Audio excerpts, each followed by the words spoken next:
Hi, my name is Thomas. Welcome to my workshop.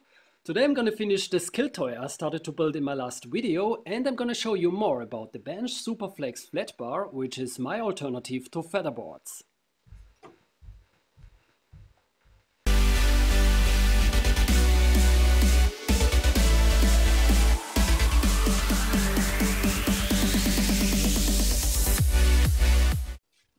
In my last video I made this octagonal bar, which is the central piece of the skill toy.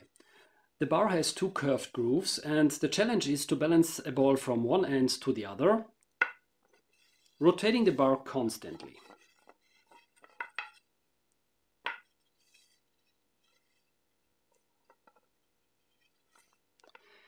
And to be able to make this continuously without any interruption, I'm gonna make two pieces which are attached to the ends of the bar. I prepared two equally sized blocks. First challenge was to cut octagonal mortises in these blocks. I placed my bar roughly in the center of each block and traced the outline edges.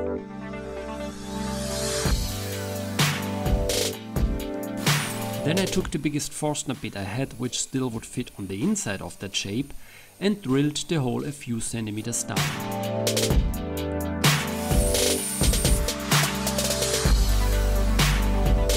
Rule number one, if you are working like me inside a bedroom: cleaning up immediately any mess like that. That's why I've always a handheld vacuum cleaner with me.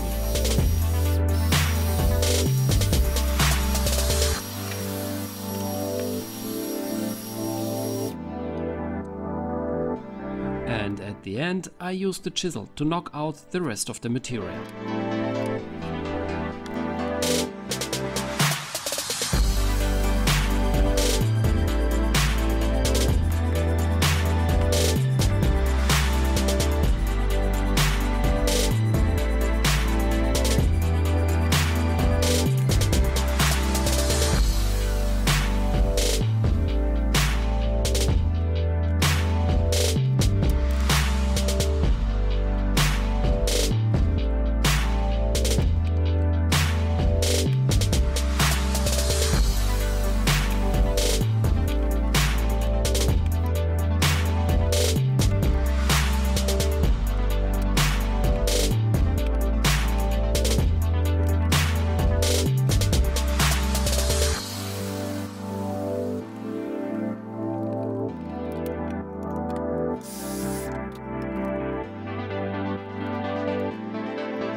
I set up my router table to cut the grooves using my flexible flat bar jig in order to keep the blocks pressed against the fence and the table surface.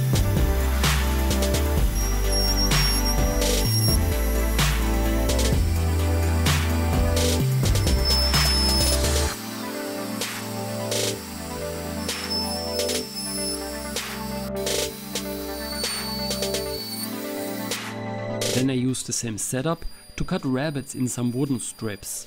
This step proved once again the flexibility of my flat bar jig. It was super easy to adjust it to the dimension of these strips. The wooden strips will become part of the cover for my end blocks, so I turned my workstation into a table saw and cut them to their final length.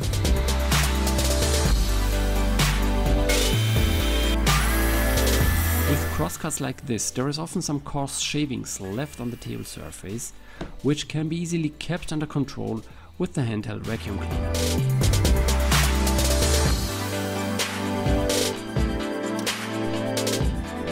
For design purposes, I wanted the center of my cover plates to become transparent, so I took a sheet of clear acrylic plastic and cut out some strips using the cutter.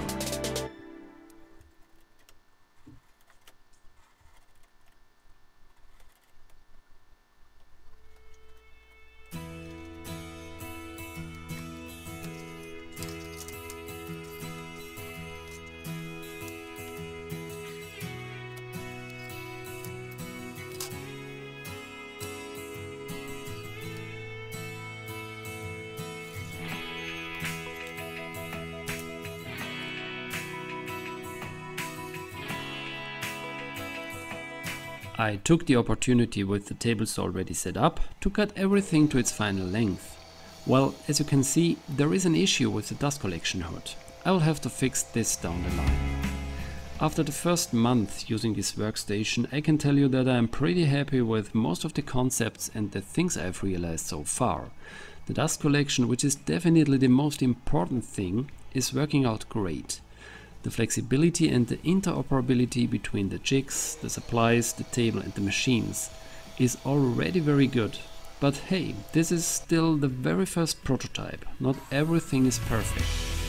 During my projects I've already figured out quite a few things I'll have to change or improve, and I'll try to share everything with you. But let me catch you up on the project again.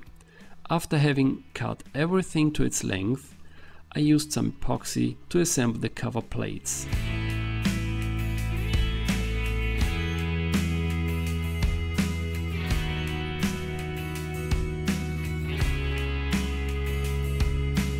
And finally I used some more epoxy to glue the covers on.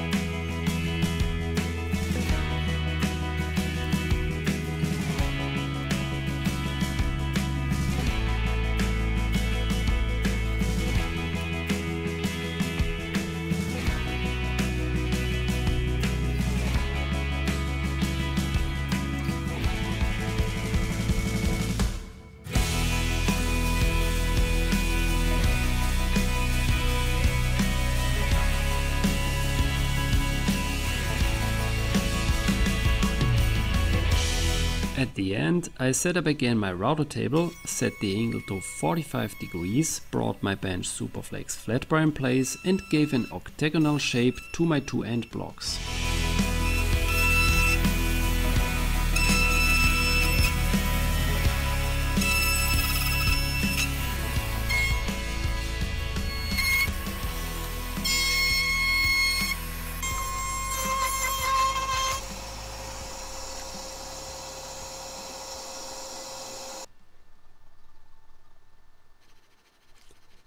Some final sanding was necessary to make it work with bigger metal balls.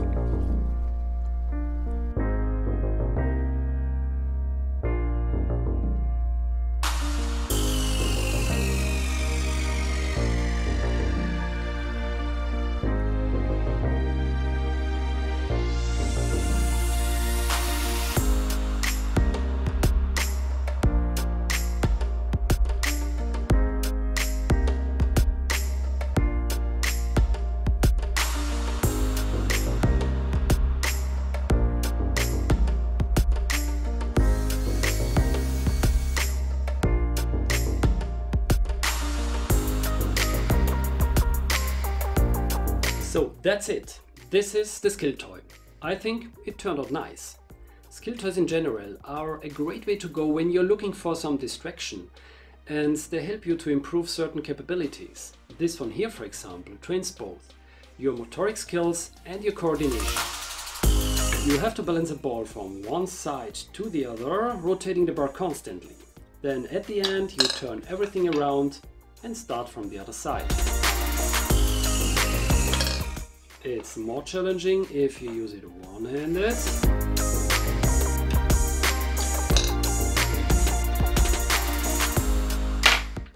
And if you are already a pro, you can switch to a smaller ball.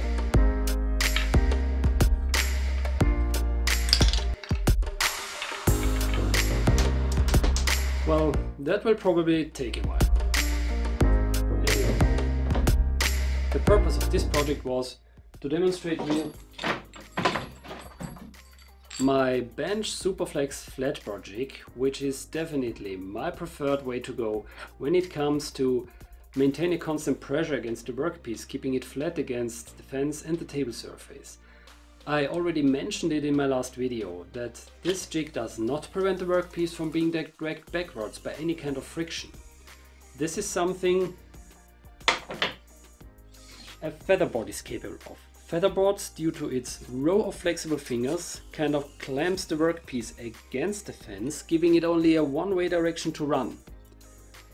So this is something the flexible flatbar jig is not capable of. Even if you significantly increase the pressure against the workpiece, it is not possible.